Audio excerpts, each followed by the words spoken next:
Era el invierno de 1941, y el vasto e implacable frente oriental se transformaba en un escenario gélido donde el destino de millones se decidiría no solo por la estrategia militar, sino por el más brutal de los adversarios, el frío. Un frío cortante que parecía congelar el alma, una nieve que se extendía hasta el horizonte en un manto blanco de desolación y un silencio opresivo que antecedía el caos inminente. La máquina de guerra alemana, la Wehrmacht, había avanzado como una apisonadora a través de la Unión Soviética con su Blitzkrieg aparentemente invencible. La confianza inicial de los soldados alemanes, equipados con el robusto Kar-98K, era casi palpable, sugiriendo una victoria predestinada, un triunfo que parecía inevitable. El sonido metálico de las botas marchando resonaba en la inmensidad blanca, mezclándose con el rugido de los motores de los tanques que rasgaban el paisaje congelado. Era la sinfonía de un imperio en ascenso, la promesa de un nuevo mundo bajo el dominio germánico. La nieve, que al principio podría parecer solo un escenario pintoresco, comenzaba a describirse en las cartas de los soldados como un presagio, una amenaza silenciosa, un velo blanco que ocultaba peligros inimaginables. Cada copo, cada ráfaga de viento helado, susurraba la historia de un enemigo que no podía ser combatido con balas o bayonetas. Pero ¿qué sucede cuando la naturaleza se vuelve contra la más poderosa de las máquinas de guerra? Lo que estás a punto de descubrir va mucho más allá de la valentía en combate. Es la saga de cómo la ingeniería y la resiliencia fueron puestas a prueba, al límite de lo soportable, y de cómo la capacidad de adaptación decidió el destino de todo un frente. Únete a nosotros en esta travesía congelante, donde la ciencia del acero y la tenacidad humana fueron puestas a prueba. Dale like a este vídeo, compártelo con tus amigos entusiastas y suscríbete al canal para no perderte ni un detalle de esta épica saga que moldeó el mundo. Al comienzo de esta monumental campaña, Alemania celebraba victorias arrolladoras. La invasión de la Unión Soviética fue tan rápida como brutal, y cada ciudad capturada, cada kilómetro de avance, reforzaba la creencia inquebrantable en la superioridad táctica y tecnológica de la Wehrmacht. El Kar-98K, con su mecanismo de cerrojo simple y su precisión letal, era la extensión perfecta del soldado alemán, una herramienta confiable que funcionaba sin fallas en los campos de batalla de Europa Occidental y en las estepas rusas, mientras el clima aún lo permitía. Era la cúspide de la ingeniería militar de la época, diseñado para ser robusto y eficaz en condiciones normales, y así cumplía su papel, sin cuestionar, sin dudar. Sin embargo, la naturaleza, amigos míos, tiene sus propios planes, y el invierno ruso no es un adversario que se derrota con tanques y fusiles. Llegó, implacable, personificado como un general invierno invencible, con su ejército de vientos cortantes y nevadas interminables. Las temperaturas se desplomaron hasta niveles inimaginables, transformando el paisaje en un desierto de hielo y muerte. El frío extremo comenzó a corroer no solo la ya minada moral de los soldados, sino, de forma insidiosa y letal, la funcionalidad del equipo alemán, que había sido diseñado para climas más templados. Los lubricantes que antes garantizaban el movimiento suave de las piezas, ahora se convertían en bloques de hielo, atrapando mecanismos y agarrotando gatillos. El Kar-98K, que alguna vez fue un símbolo de eficiencia y poder, comenzó a mostrar sus vulnerabilidades más profundas. Lo que era una pequeña tolerancia de fabricación en Berlín se convertía en una catástrofe funcional en las cercanías de Moscú, donde cada milímetro importaba en la batalla contra la congelación. El optimismo inicial, esa sensación de invencibilidad que impulsaba a los ejércitos alemanes, dio paso a una creciente y desesperada aprensión. Cada soldado sentía en su piel y en su arma el peso de una batalla que no era solo contra otro ejército, sino contra el propio ambiente, un enemigo invisible y omnipresente que los rodeaba.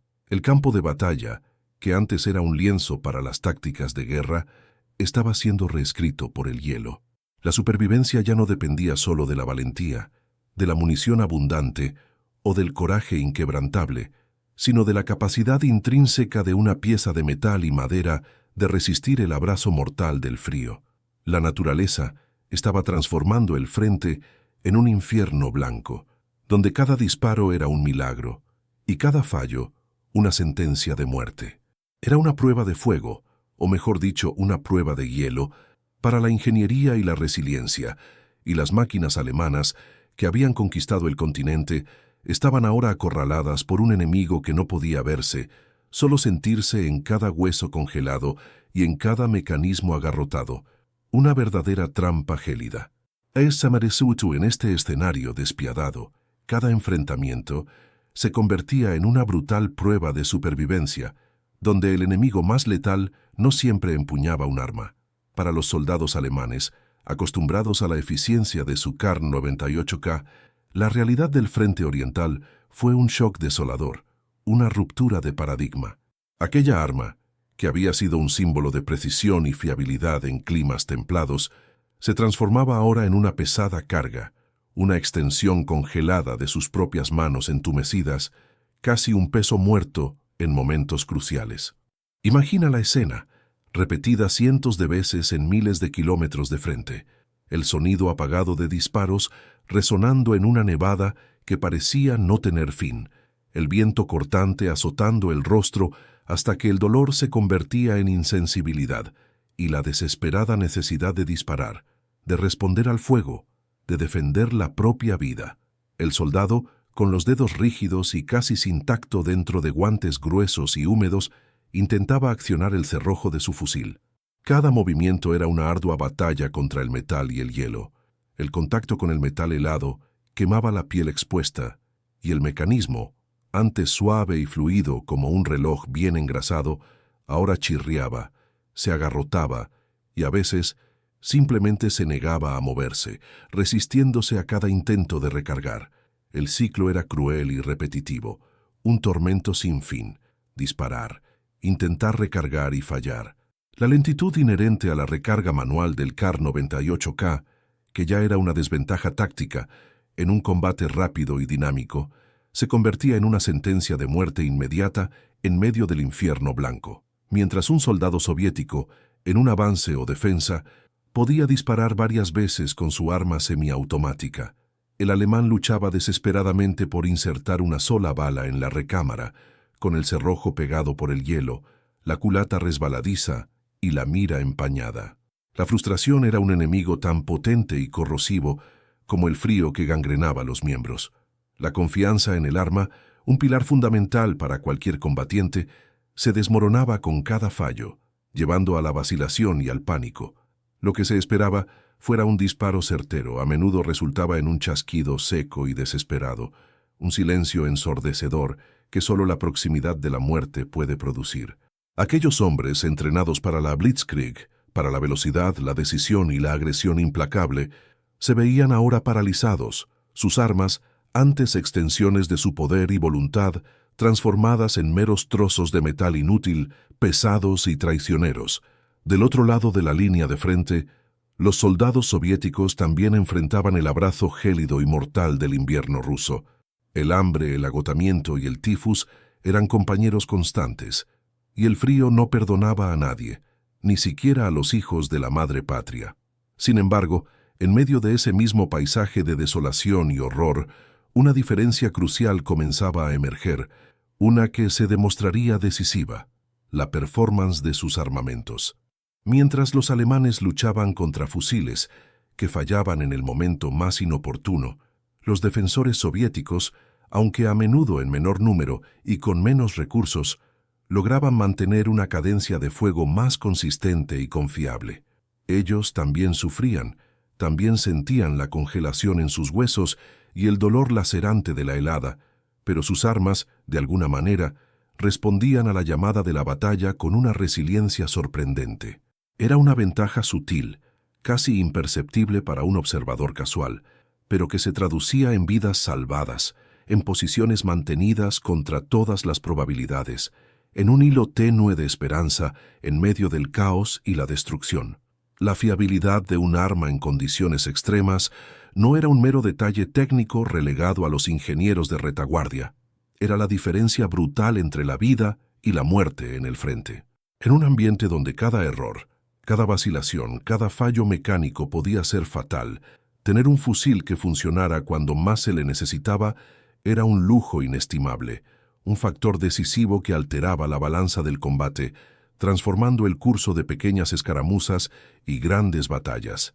Las trincheras, cavadas con esfuerzo titánico en la tierra congelada, se convertían en trampas mortales, sus paredes de hielo y nieve ofreciendo poca protección contra los proyectiles enemigos o el viento cortante que penetraba hasta la médula.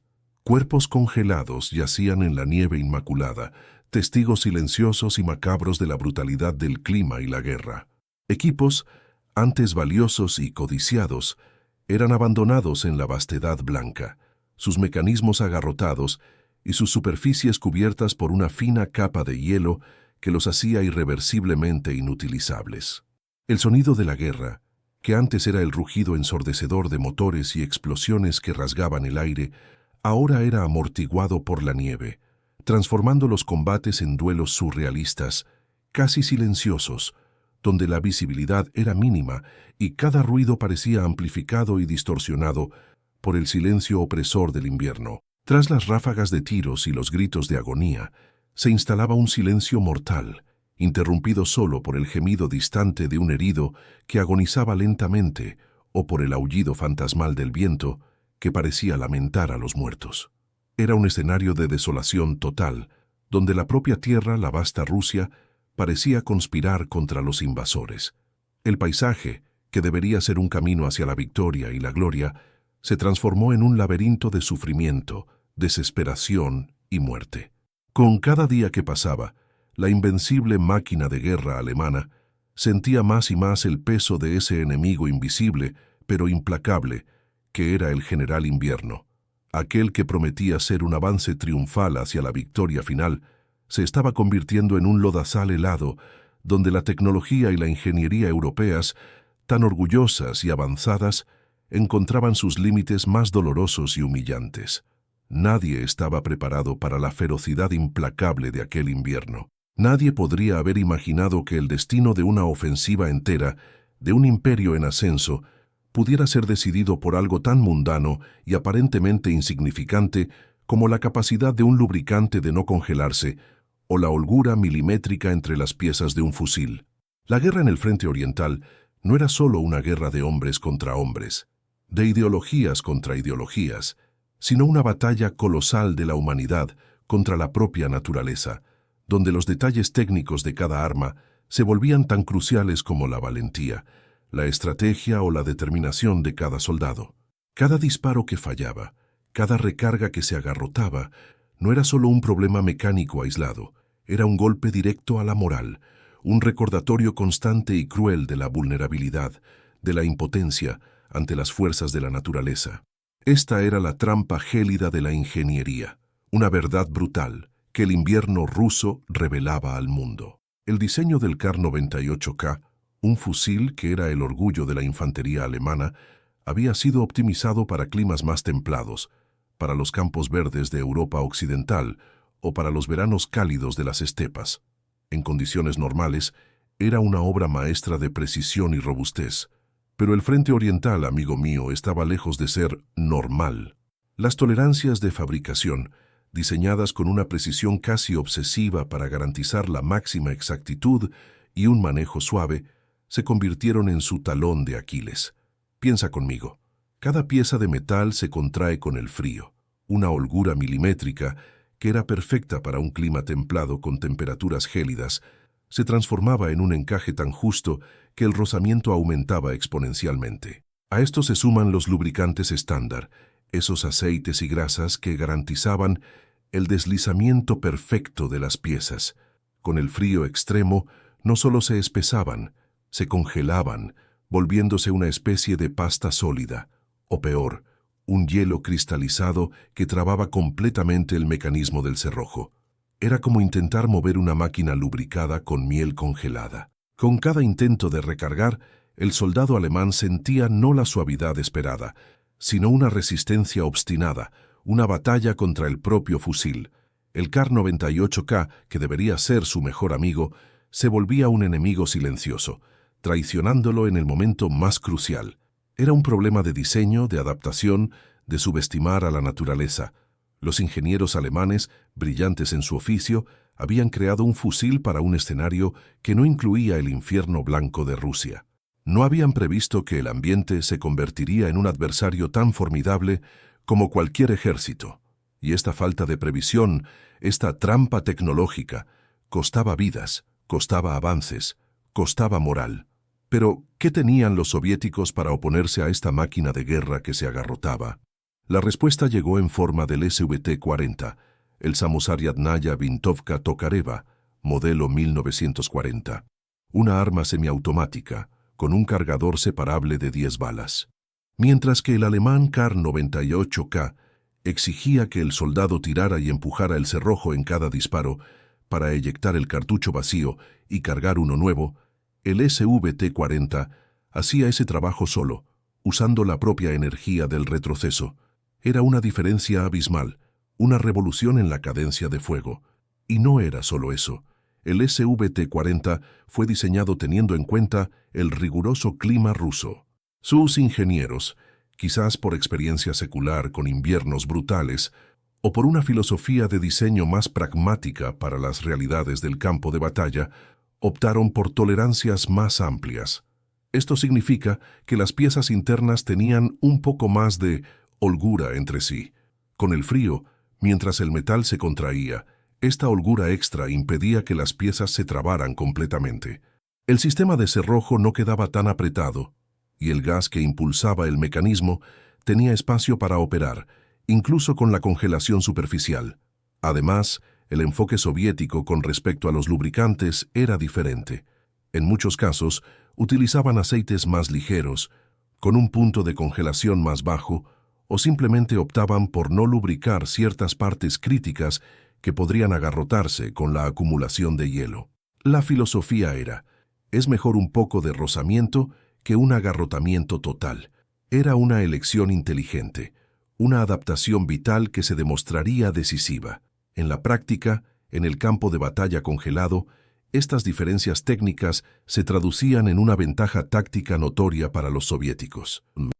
Mientras un soldado alemán disparaba un tiro y luchaba contra el cerrojo congelado, el soldado soviético con su SVT-40 podía disparar 10 tiros en rápida sucesión, manteniendo una presión constante sobre el enemigo. Imagina la escena, querido amigo, una nevada furiosa, la visibilidad casi nula, y de repente, de una posición atrincherada, oyes no uno, sino una ráfaga continua de disparos. Para los alemanes, era un terror psicológico, la percepción de que estaban enfrentando una fuerza superior, aunque en número fueran equivalentes. La capacidad de mantener una cadencia de fuego superior y más confiable en condiciones adversas no era solo una cuestión de poder de fuego, era una cuestión de moral. Para el soldado soviético, el SVT-40 era una promesa de que no sería abandonado por su arma en el momento de la verdad. Era un fusil que, a pesar de sus propias complejidades y necesidades de mantenimiento, respondía cuando la vida dependía de él.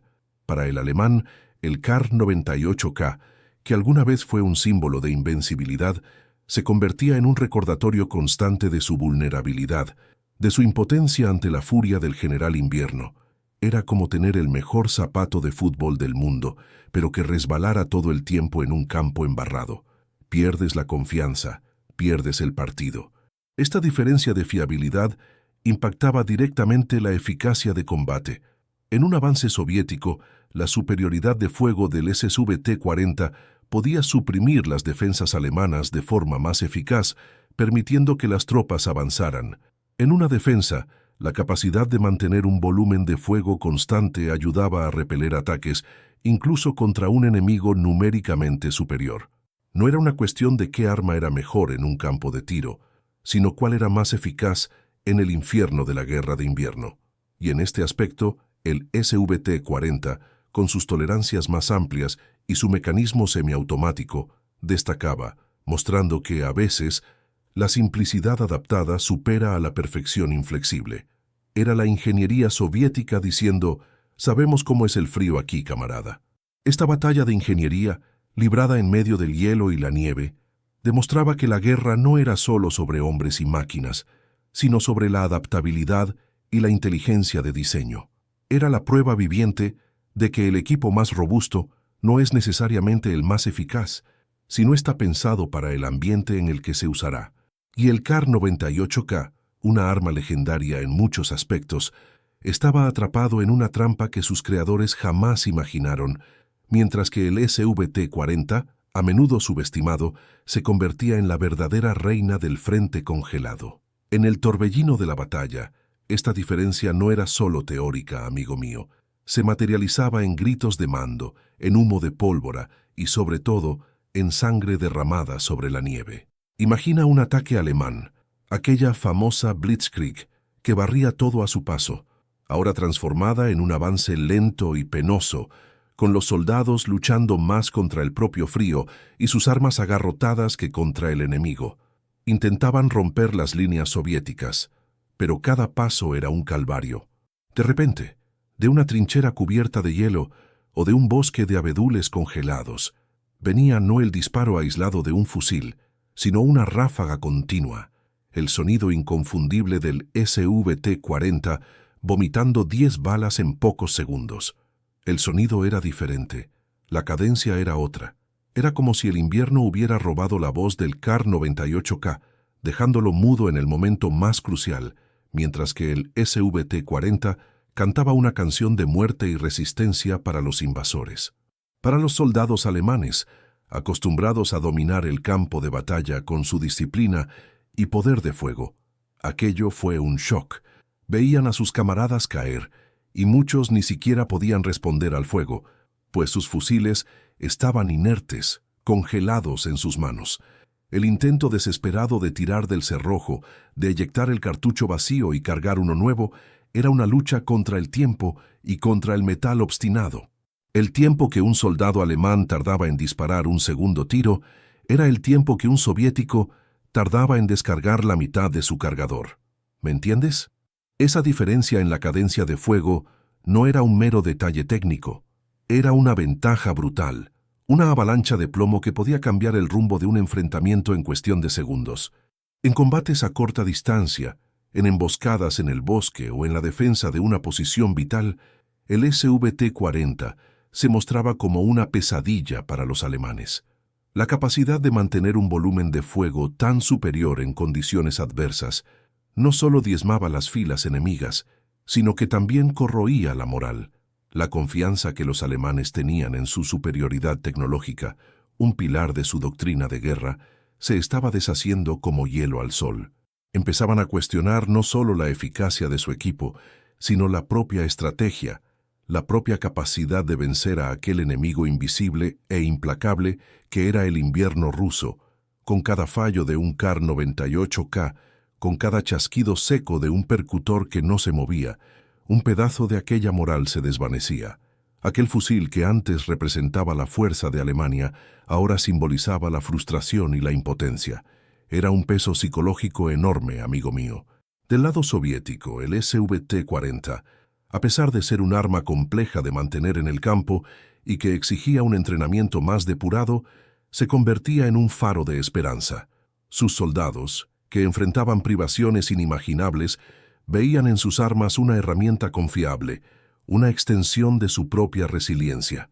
Podían no tener la misma cantidad de suministros o el mismo confort, pero tenían un arma que funcionaba, que respondía cuando más la necesitaban.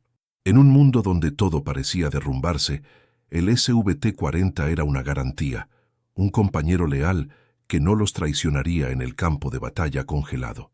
La capacidad de responder con fuego continuo, de suprimir el avance enemigo, de defender cada metro de tierra con una barrera de proyectiles, era un impulso moral incalculable.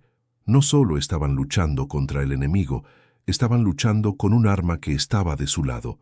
No estoy diciendo que el SVT-40 fuera perfecto, ni mucho menos. Tenía sus propias idiosincrasias, exigía limpieza constante, y era sensible a la munición de baja calidad. Pero en el contexto del invierno ruso, era un triunfo. La ingeniería soviética había, de cierta forma, entendido el mensaje del general invierno. Sabían que la robustez no significaba solo ser fuerte, sino ser adaptable. Priorizaron la funcionalidad en condiciones extremas en detrimento de una precisión quirúrgica que sería inútil si el arma ni siquiera disparaba. Era una filosofía de diseño moldeada por la dura realidad de su clima y de sus vastas e implacables tierras. Esta diferencia de rendimiento no era solo una curiosidad técnica, se traducía en vidas salvadas y perdidas. Piensa en un grupo de soldados soviéticos atrincherados, con el frío cortándoles la carne, la visibilidad casi nula a causa de la nevada. De repente, un pelotón alemán surge de las sombras blancas, avanzando con la bayoneta calada. Los Kar-98K alemanes comienzan a fallar uno tras otro, sus cerrojos atrapados, sus gatillos congelados. Pero del otro lado, los SVT-40 soviéticos disparan sin cesar, el sonido de sus tiros resonando en la inmensidad gélida, una sinfonía de resistencia. La superioridad de fuego semiautomático crea una barrera impenetrable de plomo, forzando a los alemanes a retroceder, dejando atrás más cuerpos congelados en la nieve. Es en esos momentos críticos, amigo mío, que la ingeniería se encuentra con el destino. No importa cuán bien entrenado seas, cuán valiente, si tu herramienta de trabajo falla en el momento decisivo, todo puede irse al traste. El Kar-98K, una arma que había servido tan bien en tantos frentes, encontró su límite brutal en el frente oriental, convirtiéndose en una víctima del ambiente para el cual no fue diseñado.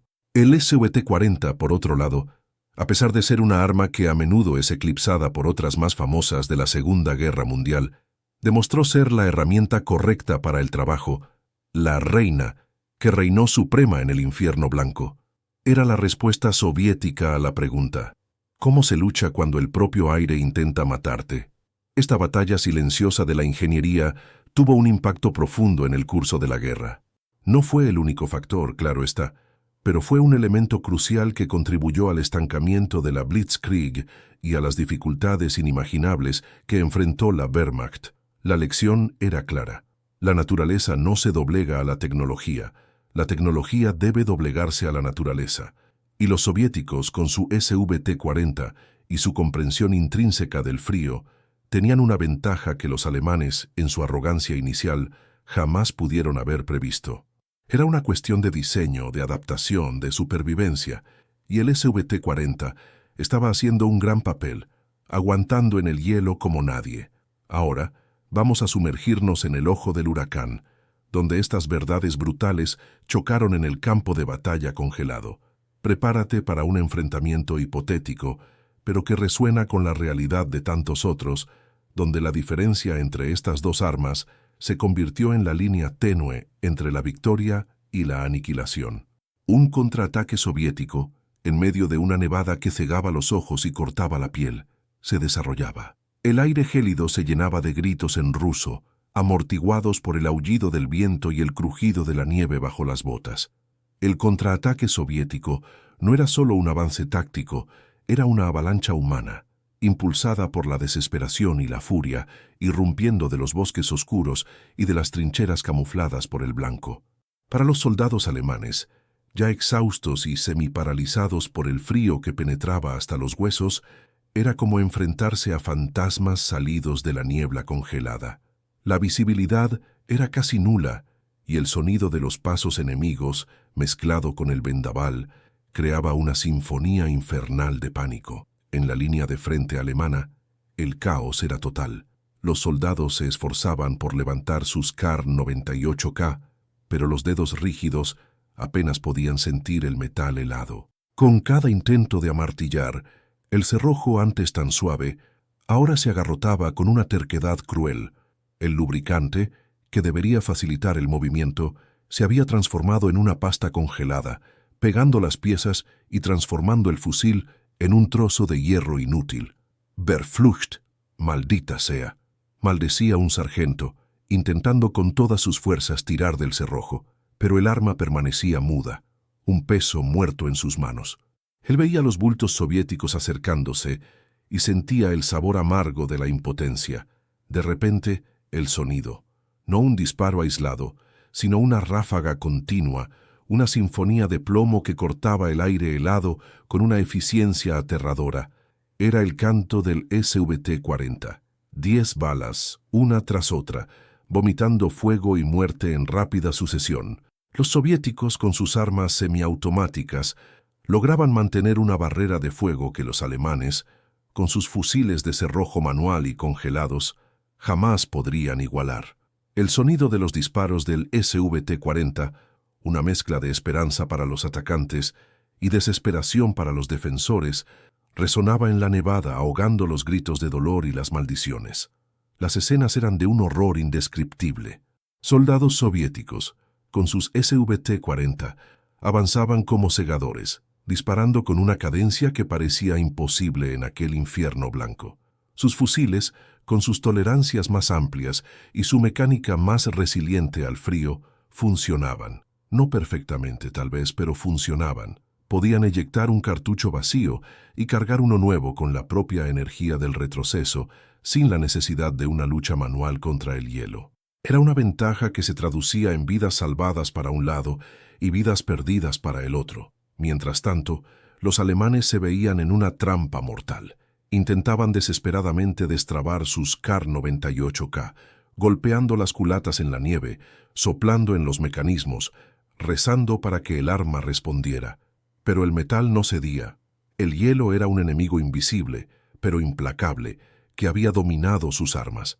Algunos, en un acto de desesperación, abandonaban sus fusiles congelados e intentaban usar bayonetas o granadas, pero la proximidad del enemigo y la superioridad de fuego soviética hacían cualquier resistencia casi inútil.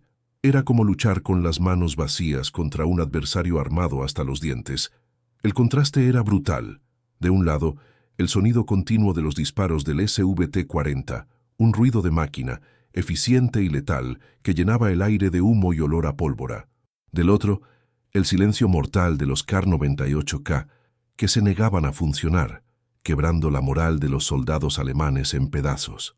Aquel fusil, que había sido el símbolo de su fuerza y precisión, ahora era la personificación de su impotencia.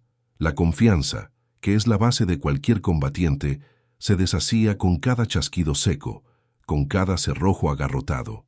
La inadaptabilidad del Kar-98K al clima extremo del frente oriental ya no era una nota a pie de página en un manual de ingeniería, era la diferencia entre la vida y la muerte en un campo de batalla deshumano.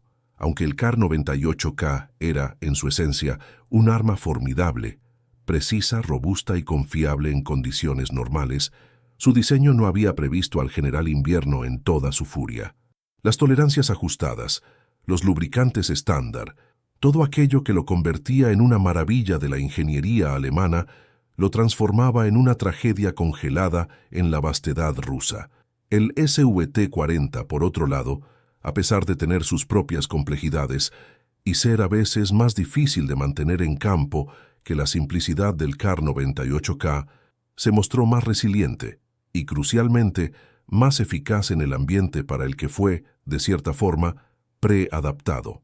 Sus ingenieros, quizás por una comprensión intrínseca del clima de su propio país, habían priorizado la funcionalidad en condiciones extremas, incluso si eso significaba renunciar a una precisión quirúrgica o a una fabricación más refinada. Era una arma rústica, sí, pero que funcionaba cuando el mundo entero parecía congelarse. Esta batalla en el hielo, este duelo de ingeniería y resiliencia, decidía más que meros enfrentamientos tácticos. Decidía la moral, la capacidad de avance, la propia creencia en la victoria. Los alemanes comenzaban a percibir, de la forma más dolorosa posible, que la superioridad tecnológica no es absoluta, es relativa al ambiente, a las condiciones, y el ambiente del frente oriental era una prueba implacable donde solo los más adaptables sobrevivirían. El SVT-40, con sus 10 balas y su mecanismo semiautomático, se convirtió en un símbolo de esa adaptabilidad, una voz de resistencia que resonaba en el silencio mortal del invierno ruso, mientras que el antaño invencible Kar-98K, enmudecido por el hielo, asistía al desarrollo de la tragedia.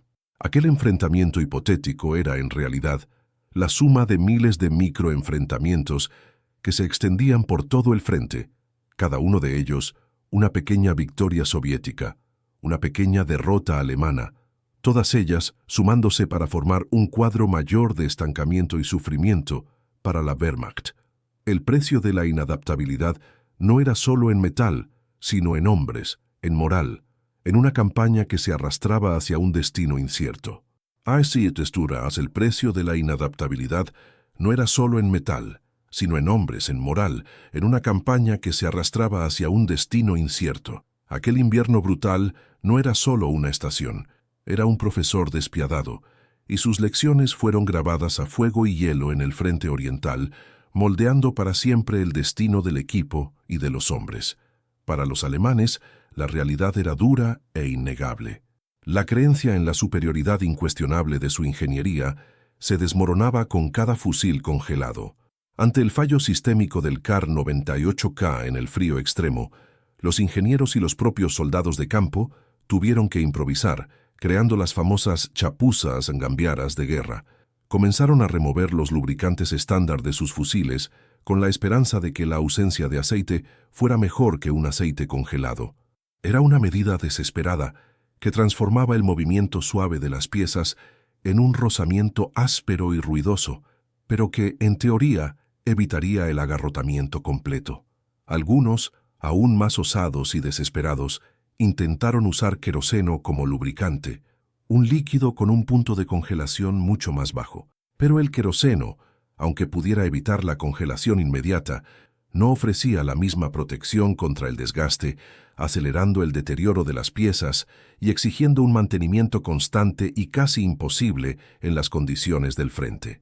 Estos intentos, amigo mío, eran un testimonio de la creciente aprensión y de la urgente necesidad de adaptarse, pero también de la terquedad de una máquina de guerra que se resistía a admitir sus fallos.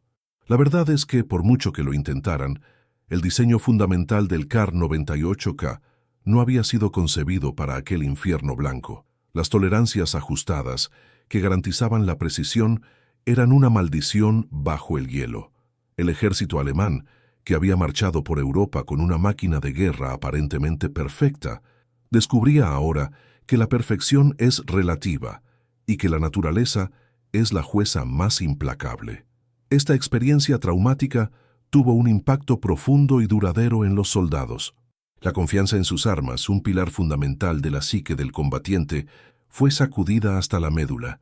Imagínate, en medio de una batalla, con la vida en juego, y tu herramienta principal, aquella que debería ser tu extensión, falla repetidamente. Es un golpe a la moral que va mucho más allá del problema mecánico. Es la sensación de ser traicionado por el propio equipo, de estar vulnerable e impotente. Muchos soldados alemanes, al regresar del frente oriental, cargaban no solo las cicatrices físicas de la guerra, sino también las invisibles, el trauma de tener un arma que los abandonó en el momento más crítico. Esta desconfianza no se disipó fácilmente y alimentó la búsqueda de nuevas necesidades, de armas que fueran verdaderamente adaptables, que no los dejaran tirados cuando la situación se pusiera fea. Comenzó a surgir una valoración de la ingeniería adaptativa, de la capacidad de diseñar equipo que pudiera funcionar en cualquier escenario, no solo en los ideales. La lección que la historia militar nos legó a partir de este gélido enfrentamiento de ingeniería es clara y resuena hasta hoy. La logística y la adaptación tecnológica en escenarios de guerra extremos son tan cruciales como la estrategia o la valentía. No basta con tener el equipo más potente, el más avanzado en términos de tecnología bruta. El mejor equipo es, en realidad, el más confiable en las condiciones más adversas. Es aquel que no te abandona cuando el infierno se congela. El SVT-40, a menudo eclipsado por fusiles más icónicos como el AK-47, que vendría después, emerge de esta narrativa como un ejemplo brillante de diseño funcional para un ambiente específico. No era el arma más precisa del mundo, ni la más fácil de fabricar en masa, pero fue diseñada y adaptada para las realidades del invierno ruso. Sus tolerancias más amplias, su enfoque pragmático con respecto a los lubricantes y su mecanismo semiautomático, que ofrecía una cadencia de fuego superior, la convirtieron en la reina del frente congelado. Era la prueba de que, a veces, la simplicidad robusta y adaptable supera a la complejidad refinada que no logra enfrentarse a la realidad. Los ingenieros soviéticos, con su experiencia secular en climas extremos, entendieron la naturaleza de su propio país y diseñaron un arma que, a pesar de sus idiosincrasias, respondía a la llamada de la batalla. El Kar-98K, por su parte, un fusil que es una leyenda en sí mismo, sirve como un poderoso recordatorio de la arrogancia de subestimar a la naturaleza. Creer que la superioridad tecnológica inherente superaría cualquier obstáculo natural fue un error costoso. Nos enseña que por más exitosa que sea una tecnología en un contexto, puede volverse una vulnerabilidad fatal en otro si no hay flexibilidad y adaptación. La historia de estas dos armas en el hielo encaja perfectamente en la narrativa mayor de la Segunda Guerra Mundial, demostrando que la victoria no se forja solo en la estrategia de los generales o en la valentía de los soldados, sino también en los detalles técnicos más sutiles y, crucialmente, en la capacidad de adaptación. Fue un choque de filosofías de diseño, un duelo entre la precisión inflexible y la resiliencia pragmática. Y en ese duelo, la naturaleza impuso sus propias reglas, y solo los que supieron o pudieron adaptarse a ellas sobrevivieron. Esta saga no es solo sobre fusiles, amigo mío, es sobre la intersección entre la tecnología y el ambiente, entre la ambición humana y la fuerza indomable de la naturaleza. Nos hace reflexionar sobre cómo las mayores potencias pueden ser derribadas por detalles que a primera vista parecen insignificantes.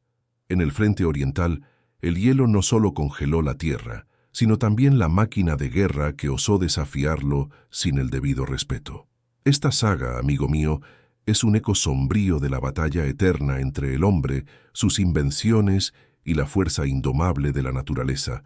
El Kar-98K, con su precisión germánica y diseño meticuloso, y el SVT-40, con su resiliencia bruta y adaptabilidad soviética, no eran solo fusiles, eran símbolos de filosofías de ingeniería opuestas, puestas a prueba en el más brutal de los laboratorios, el invierno ruso. Al general Invierno no le importaba la sofisticación de los mecanismos o la fama de un arma. Exigía funcionalidad, adaptabilidad y reveló, de la forma más cruel, que la arrogancia tecnológica puede ser una sentencia de muerte. De un lado teníamos la búsqueda de la perfección en un clima ideal, del otro, la aceptación pragmática de que la robustez en condiciones extremas vale más que cualquier milímetro de precisión que nunca llega a ser disparado. El SVT-40, a menudo subestimado y con sus propias complejidades, mostró que entender el ambiente es tan vital como el poder de fuego, y que la resiliencia es la verdadera reina del campo de batalla. La historia de estos dos fusiles nos enseña una lección valiosa, que trasciende los campos de batalla congelados. La importancia de no subestimar el contexto, ya sea en la guerra, en los negocios o en la vida, la capacidad de adaptarse, de ser flexible ante las adversidades, es lo que realmente define la supervivencia y el éxito. Nos recuerda que, por más avanzada que sea una tecnología, es tan fuerte como su eslabón más débil, y en el frente oriental, ese eslabón era la capacidad de lidiar con el frío extremo. Es una prueba de que la victoria se forja no solo en la estrategia o en la valentía, sino en los detalles técnicos y en la capacidad de adaptación que transforman una máquina en una extensión confiable de la voluntad humana, incluso cuando la propia naturaleza conspira para paralizarlo todo. Y bien, gente, ¿qué les pareció este viaje por el hielo y la ingeniería militar? Esta es solo una de las muchas historias increíbles que la Segunda Guerra Mundial nos legó, llenas de detalles que cambiaron el curso de la historia de maneras que ni imaginamos. Si te fascinó este análisis detallado, si te interesaron los matices de este enfrentamiento tecnológico, no olvides dejar tu like, compartir este video con la gente a la que le gusta la historia militar y, por supuesto, suscribirte al canal para no perderte ninguna de nuestras próximas investigaciones históricas. ¿Qué otro enfrentamiento tecnológico, qué otra batalla épica, qué otro secreto del pasado te gustaría que exploráramos por aquí? Deja tu sugerencia en los comentarios. Tu opinión es fundamental para nosotros y ven a formar parte de nuestra comunidad de exploradores del pasado, porque aquí desvelamos la historia sin filtro, sin miedo a lo que el hielo pueda revelar.